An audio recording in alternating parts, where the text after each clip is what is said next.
Halo, selamat datang di video presentasi Final Task Project Based Internship Program Business Intelligence Analyst Bank Muamalat. Terima kasih atas waktu dan perhatiannya. Perkenalkan, saya Rijal Arif, seorang sarjana sistem informasi dari Universitas Maliku Saleh dengan minat dalam analisis data, pemrograman, dan desain. Saya memiliki pengalaman dalam analisis data, pengembangan situs web, dan desain UI dan UX. Saya juga aktif berpartisipasi dalam organisasi dan kepanitiaan di kampus. Dan pengalaman saya ada di bidang data dan web. Yang pertama itu ada di Diskominfo Kabupaten Pasaman sebagai IT Staff Intern. Itu di bulan Desember 2020 sampai Januari 2021. Selanjutnya saya juga pernah mengikuti Project Based Virtual Intern juga di Kimia Farma bidang Big Data Analytics pada bulan September 2023 sampai Oktober 2023. Dan juga untuk sekarang saya magang di Kuiper Indonesia sebagai Sales Support dan Strategic Planner dari bulan Maret sampai sekarang. Oke, dalam presentasi kali ini kita akan membahas topik-topik berikut, yakni tentang data atau about data. Selanjutnya ini adalah challenge dari final task itu sendiri. Ada menentukan primary key, ada menentukan relationship table, terus ada detail transaction table menggunakan query, yang keempat dashboard menggunakan local studio, dan yang kelima rekomendasi terhadap bisnis itu sendiri. Yang pertama tentang data. Data adalah dasar dari setiap proyek analisis data. Di bagian ini kita akan membahas data yang akan digunakan dalam proyek ini.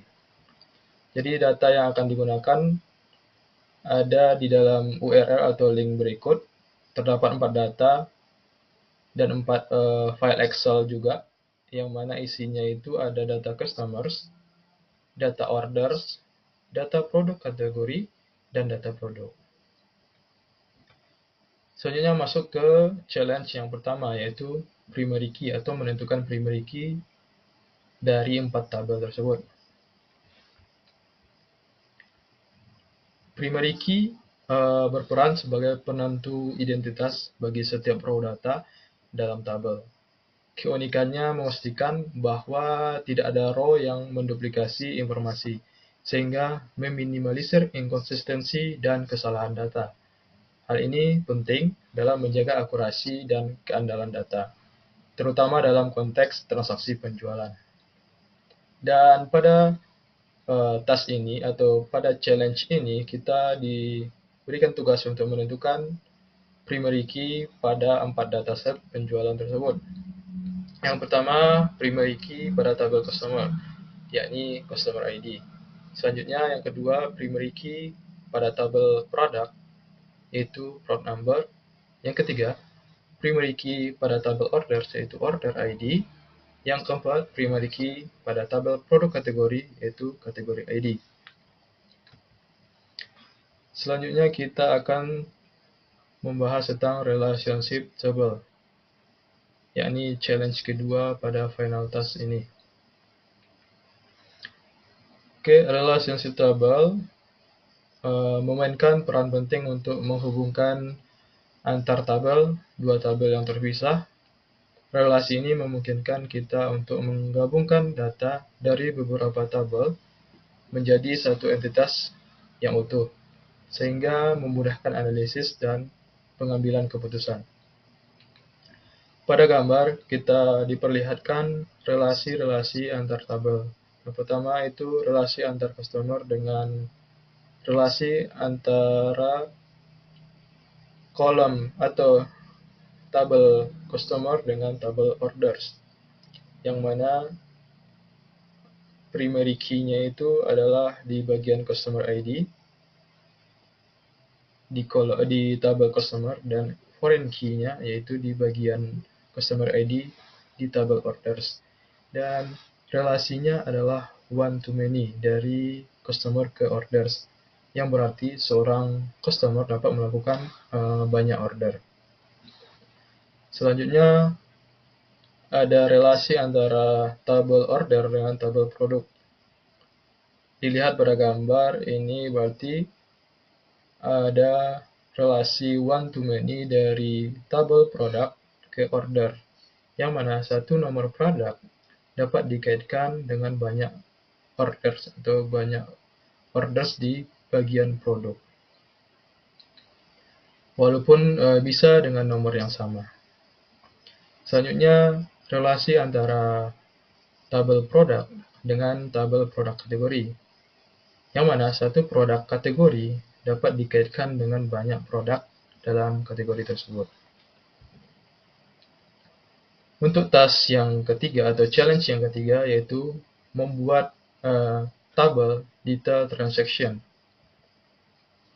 yang mana kita menggunakan sebuah query yang kita jalankan di konsol BigQuery. Jadi membuat sebuah tabel master. Tabel master ini mengenai tentang detail transaksi tabel dari keempat tabel penjualan dan menghubungkannya menggunakan query join. Query-nya adalah yang pertama itu ada perintah select yang akan mengambil kolom-kolom dari data seperti order date, kategori name, product price, order quantity, total sales, dan total sales ini adalah perkalian antara harga dengan quantity. Ada customer email dan juga customer city. Kita akan mengambilnya atau kita ambil dari tabel orders, from orders, dan selanjutnya kita left join untuk menghubungkan tabel-tabelnya. Left join dengan customers, left join dengan produk, left join dengan produk kategori, dan kita order atau kita sort by date secara ascendant. Jadi menampilkan data yang awal terlebih dahulu. Untuk hasilnya dapat dilihat pada gambar di bawah ini. Oke, next kita ke bagian dashboard. Dashboard dibuat menggunakan Looker Studio, BI tool, alat visualisasi data yang memungkinkan kita untuk membuat grafik, bagan, dan tabel yang mudah dipahami. Dashboard ini menunjukkan beberapa metrik penting seperti total penjualan, jumlah pesanan, jumlah pelanggan, rata-rata nilai pesanan. Dashboard ini juga memungkinkan kita untuk memfilter data berdasarkan tanggal atau tahun, kategori produk, kota, dan lain sebagainya. Oke, untuk dashboardnya adalah sebagai berikut. Bisa diakses di dalam Looker Studio pada link berikut. Untuk penjelasannya, dashboard ini mencakup informasi tentang yang pertama itu total sales. Yang bagian kiri atas itu adalah total sales keseluruhan tahun, dan selanjutnya ada filter. Di bawah total sales ada filter kategori, ada filter produk, dan filter year.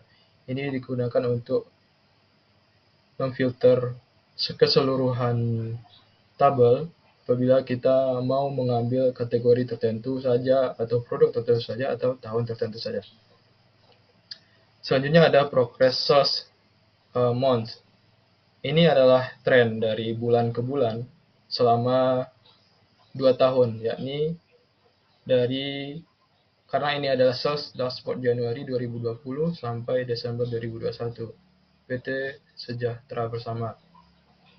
Berarti ada 2 tahun progress sales-nya. Jadi kita ada menampilkan trend line atau progress sales-nya dari awal Januari 2020 ke akhir Desember 2021.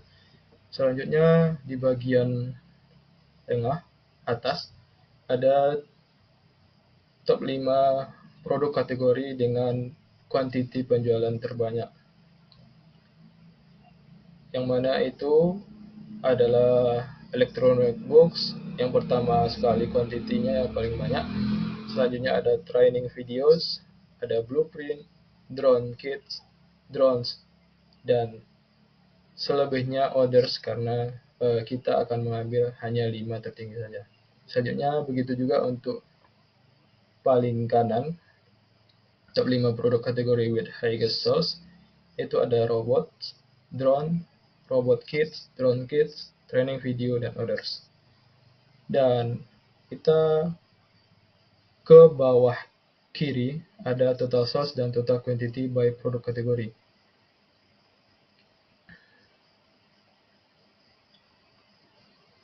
Ini terlihat unik karena quantity dan total sales antara electronic books dan robot saling berkebalikan. Jadi total sales electronic books itu kecil, tapi kuantitinya atau order kuantitinya banyak. Dan untuk robot total salesnya tinggi, tapi order kuantitinya kecil atau sedikit. Next ada bubble map pada city atau kota penjualan yang memperlihatkan bahwa semakin besar lingkarannya maka akan semakin tinggi salesnya atau total salesnya dari kota tersebut. Dan semakin biru warnanya maka quantity atau order quantity kota tersebut semakin tinggi. Dan ini juga bisa difilter by kota. Selanjutnya saya menambahkan top 5 total sales dan total quantity by city, yang mana kita diperlihatkan penjualan dan total orders quantity yang paling banyak di setiap kota. Dan hasilnya yang paling banyak itu total salesnya di Washington, Houston, Sacramento, San Diego, dan Albany. Dan untuk total quantity by city ada Washington, Houston, San Diego, Sacramento, dan Atlanta. Oke, next kita beralih ke recommendation. Berdasarkan analisis tabel dan juga dashboard visual yang kita perlihatkan tadi, berikut adalah beberapa rekomendasi untuk meningkatkan penjualan PT Sejahtera Bersama. Yang pertama, rekomendasi yang bisa kita usulkan adalah mengingat kategori electronic books memiliki order quantity yang tinggi, namun total salesnya rendah, disarankan untuk menaikkan harga produk electronic books ini. Hal ini bertujuan untuk meningkatkan profit per unit penjualan. Selanjutnya, rekomendasi yang dapat kita usulkan yakni memberikan penawaran spesial seperti bundling produk, diskon untuk pembelian electronic books tertentu, atau promo cashback yang dapat menarik minat pembeli dan meningkatkan total sales kategori electronic books. Yang ketiga atau selanjutnya, rekomendasi yang bisa kita usulkan yaitu mengingat kategori robots memiliki total sales tertinggi namun order quantity rendah, disarankan untuk memberikan diskon kepada pembeli yang membeli robot dalam jumlah banyak. Hal ini dapat mendorong pembelian dalam jumlah besar dan meningkatkan total sales kategori robot dan juga total quantity kategori robots. Yang keempat, rekomendasi yang bisa kita usulkan yaitu membuka cabang baru toko atau outlet di kota-kota potensial seperti yang ada di top 5 high total sales dan order quantity tadi, seperti kota Washington, Houston, San Diego, dan Sacramento, dapat menjangkau pelanggan baru dan meningkatkan pasar baru. Yang terakhir, rekomendasi yang bisa kita usulkan yaitu menjadikan produk kategori robots dan electronic books sebagai highlight dalam aplikasi dan toko yang dapat meningkatkan visibilitas produk dan mendorong pembelian. Oke, untuk selanjutnya yakni link dari pengerjaan tugas ini. Yang pertama, link Looker Studio. Kita bisa mengakses dashboard yang tadi itu pada link ini. Selanjutnya untuk link GitHub, kita dapat mengakses pada link ini yang berisi tentang data-data atau proses yang saya lakukan untuk menganalisis atau membuat dashboard ini. Dan untuk link video presentasi akan saya inputkan sesudah video ini selesai. Selanjutnya, oke, terima kasih atas perhatiannya. Saya harap presentasi ini bermanfaat bagi Anda. Saya terbuka untuk pertanyaan dan diskusi. Jika Anda ingin mengetahui lebih lanjut tentang saya, silakan kunjungi profil LinkedIn saya, yakni LinkedIn Rizal Arif, atau repositori saya di GitHub, yakni di GitHub Rizal Arif. Sekali lagi terima kasih atas waktu dan perhatiannya. Salam.